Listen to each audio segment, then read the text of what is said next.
Shalom jemaat Tuhan, selamat pagi.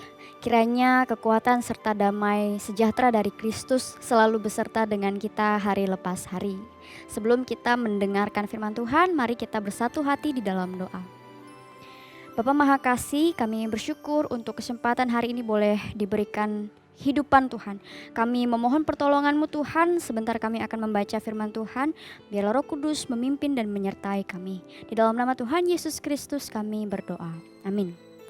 Jemaat yang terkasih, sapaan firman Tuhan hari ini terambil dari Yeremia 18 ayat 3 sampai 6. Yeremia 18 ayat 3 sampai 6, demikian bunyi firman Tuhan.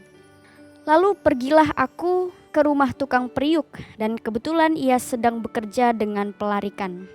Apabila bejana yang sedang dibuatnya dari tanah liat di tangannya itu rusak, maka tukang periuk itu mengerjakannya kembali menjadi bejana lain menurut apa yang baik pada pemandangannya. Kemudian datanglah firman Tuhan kepadaku bunyinya, masakan aku tidak dapat bertindak kepada kamu seperti tukang periuk ini, hai kaum Israel? Demikianlah firman Tuhan, sungguh seperti tanah liat di tangan tukang periuk, demikianlah kamu di tanganku, hai kaum Israel. Amin untuk firman Tuhan. Bapak Ibu yang terkasih, pada suatu ketika Tuhan berfirman kepada Nabi Yeremia dan menyuruhnya untuk pergi ke rumah tukang periuk, atau kita kenal dengan pengrajin tanah liat. Tukang periuk biasanya membuat tanah liat menjadi sebuah bejana yang nantinya akan bermanfaat bagi kehidupan sehari-hari. Pada zaman dahulu bejana ini dibentuk langsung dengan tangan tukang periuk. Ketika Yeremia menyaksikan pekerjaan tukang periuk ini, ia melihat sendiri bagaimana ketika bejana yang sedang dibuat itu rusak atau ada yang salah, mungkin bentuk yang tidak sesuai dengan yang dikehendaki oleh tukang periuk, maka si tukang periuk ini akan mengerjakannya kembali. Bejana yang rusak atau yang tidak sesuai itu tidak kemudian langsung dibuang atau dicampakkan, melainkan dibentuk kembali. Nah, proses dibentuk kembali bukanlah proses yang mudah Bapak Ibu yang terkasih. Ini berarti bejana itu harus dihancurkan kembali baru kemudian dibentuk lagi menjadi bejana yang lebih baik dalam pemandangan si tukang periuk.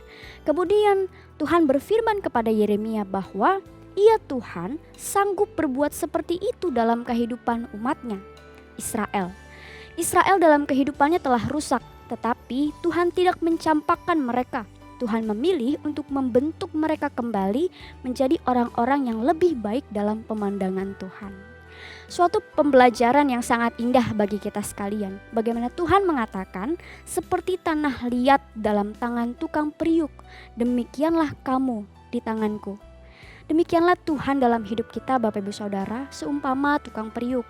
Apabila Tuhan melihat ada yang salah dalam cara hidup kita, maka Ia tidak akan menyayangkan untuk menghancurkan kita demi membentuk kita kembali menjadi baik seturut dengan pemandangannya.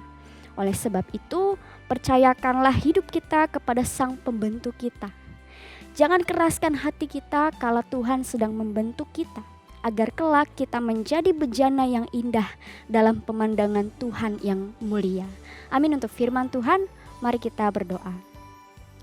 Bapa di dalam sorga, terima kasih untuk kebenaran firman Tuhan yang boleh kami baca. Biarlah ini menjadi pegangan dan ingat-ingatan bagi kami dalam menjalani hidup ini. Dan Tuhan, kami mau serahkan seluruh aktivitas kami, pekerjaan kami sepanjang hari ini. Biarlah semuanya boleh menyenangkan hati Tuhan. Di dalam nama Tuhan Yesus kami menyerahkan hidup kami. Amin. Selamat pagi Bapak Ibu yang terkasih, selamat beraktivitas. Tuhan Yesus memberkati.